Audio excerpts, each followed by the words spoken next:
श्री स्वामी समर्थ मित्रांनो, आपण बघणार आहोत श्री शंकर महाराजांची गोष्ट नंबर 2. बाळाचे नामकरण. चिमणाजी आणि त्यांच्या पत्नीचे अनेक वर्षाचे स्वप्न साकार झाले. त्यांना परमेश्वर कृपेने पुत्रप्राप्ती झाली. बाळाला छातीला लावताच चिमणाजीच्या पत्नीला पाना फुटला. बाळ पोटभर दूध प्याला. ही वार्ता गावकऱ्यांना समजताच अंतापूर गावात सर्वांना आश्चर्य वाटले. गावकरी चिमणाजींच्या घरी बाळ बघायला दाटी करू लागले. बाळाला बघून जो तो त्याचं कौतुक करू लागला. प्रेमाने बायका त्याला खेळवू लागल्या. ते बघून चिमणाजी आणि त्यांच्या पत्नीचा आनंद गगनात मावेनासा झाला. चिमणाजींना रानात बाळ सोमवारी सापडले. तिथी कार्तिक शुद्ध अष्टमी होती. त्यामुळे सर्व गावकऱ्यांना ते बाळ भगवान शिवशंकराचा अवतारच वाटत असे. एखाद्या बाळाचा जन्म मातेविना कसा होऊ शकेल, आणि ते हे बाळ तर चक्क मातेविना जन्माला आले होते, तेव्हा हा नक्कीच दैवी चमत्कार आहे याची सर्वांनी खात्री वाटू लागली. बाळाला खेळवण्यात आणि त्याचे लाड करण्यात दोघांचा दिवस कसा संपून जात असे हे त्यांना कळतही नसे. चिमणाजींच्या बाळाला खेळवण्यासाठी शेजार बाजारच्या आणि गावातल्या बायका येत असत. त्यांनाही चिमणाजींच्या बाळाला लळा लागला होता. चिमणाजींच्या बाळाचे बारसे कधी होणार याची गावकऱ्यांना उत्सुकता लागली होती. नेमका तोच विचार चिमणाजी आणि त्याच्या पत्नीच्या मनात आला. बाळाचे नाव काय ठेवायचे यावर दोघांमध्ये चर्चा झाली. दोघेही शिवभक्त होते. त्यांच्या मुखात अखंडपणे ओम नमो शिवाय हा मंत्र असे. भगवान श्री शिवशंकराच्या कृपेनेच आपल्याला या दिव्य बालकाची प्राप्ती झाली आहे. शिवभावना दोघांच्याही मनात होती. चिमणाजीची पत्नी तर नेहमी म्हणत असे की शिवकृपा झाली म्हणूनच मला आई होण्याचे सुख मिळाले. आपल्याला प्राप्त झालेले हे दिव्य बालक साधेसुधे नाही, ते दैवी आहे. त्या बालकाच्या हातून लोककल्याण होणार आहे, म्हणून आपण आपल्या बाळाचे नाव शंकर असे ठेवूया, असा विचार बाळाच्या आईने केला. ते हे ऐकून चिमणाजीला खूप आनंद झाला. त्यांना शंकर हे नाव फार आवडले.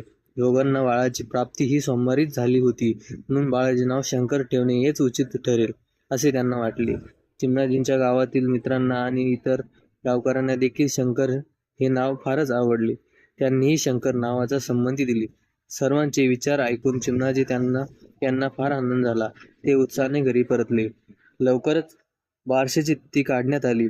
बारशाची तिथी निघताच घरात कामाची लगबग सुरू झाली. समारंभाच्या तयारीने वेग धरला. रंगरंगोटी, सजावट, बाळासाठी नवीन कपडे, निमंत्रण पत्रिका तयार करणे ही कामे वेगात झाली. घरोघरी पत्रिका वाटून आग्रहाचे निमंत्रण देण्यात आले. लोकांनी स्वतःहून चिमणाजीच्या घरी येऊन समारंभाच्या कामात मदत केली. सारे उत्साहाने आनंदाने कामाला लागले. बाळ मात्र ही सारी लगबग टकामका बघत हसत खेळत होते. गोड आवाज काढून सर्वांचे लक्ष वेधून घेत होता. अखेरीस बारशाचा दिवस उजाडला. चिमणाजीची पती पत्नींच्या आनंदाला उधाण आले होते. मंगल समयी वाद्यांच्या सुमधुर आवाजात शंकर असे बाळ नाव ठेवण्यात आलं. सर्वांना आनंद झाला. बारशाच्या या दिव्य समारंभात उपस्थित राहता आले म्हणून गावकऱ्यांनी आनंद व्यक्त केला.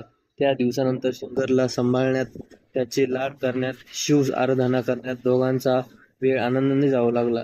दिवसामागून दिवस जात होते. आपल्या बाळलीला दाखवत शंकर हळूहळू मोठा होऊ लागला. त्याने सर्वांना लळा लावला होता. लवकरच शंकर दुडूदुडू धावू लागला. घरभर खेळू लागला. शेजारी पाजारीही त्यांना उचलून घेत त्याला खेळवायला आपल्या घरी नेत असत. बाळ शंकर मजेत वाढत होतं. लहानपणापासूनच शंकरचा कल निसर्गाकडे होता. त्याला थोडे थोडे कळू लागल्यावर तो घराबाहेर पडू लागला. शंकरचं खेळणं बागडणं घरात कमी आणि घराबाहेर जास्त होतं. शंकर खेळत खेळत घरापासून लांब असलेल्या वनात जात असे. तिथेच तो खेळत असे. झाडे वेली हेच त्याचे मित्र होत होते. त्याच्यातच त्याचे मन रमत असे. तासनतास तो निसर्ग न्याहाळत बसत होता. वनात एके ठिकाणी एक मोठा वृक्ष होता. त्या वृक्षाच्या सावलीत तो बसत असे. त्याचा ध्यान धारणाकडेही ओढा होता. त्या झाडाखाली बसून त्याची तंत्री लागत असे. डोळे मिटून तो कितीतरी वेळ ध्यान करायचा. ते एके बेलाचे झाड होते. त्या बेलाच्या झाडावरून अनेकदा वाऱ्यामुळे बेलपाने उडून शंकरच्या डोक्यावर पडत असत. तो भगवान शिवशंकराचा अवतार असल्यामुळे त्याला आपसुकच बेलाचा अभिषेक होत असे. शंकर असा तासनतास घराबाहेर राहत असल्यामुळे आई वडिलांना शंकरची काळजी वाटत असे. शेजार पाजारच्या मुलांकडून त्यांना तो रानाकडे गेल्याचे समजत असे. आई वडिलांच्या काळजीत ती माहिती ऐकून आणखीन भर पडत असे.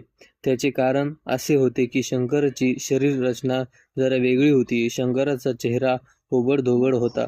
त्याचे हातपाय वाकलेले होते. तो अष्टवक्र होता. त्याचे हात लांबलचक होते. म्हणजेच शंकर अजानुबाहू होता. आई वडील काळजी करत, पण शंकर त्यांना धीर देत असे. काळजी करू नका असे सांगत. धन्यवाद. ही गोष्ट संपली. आपण बघणार आहोत पुढले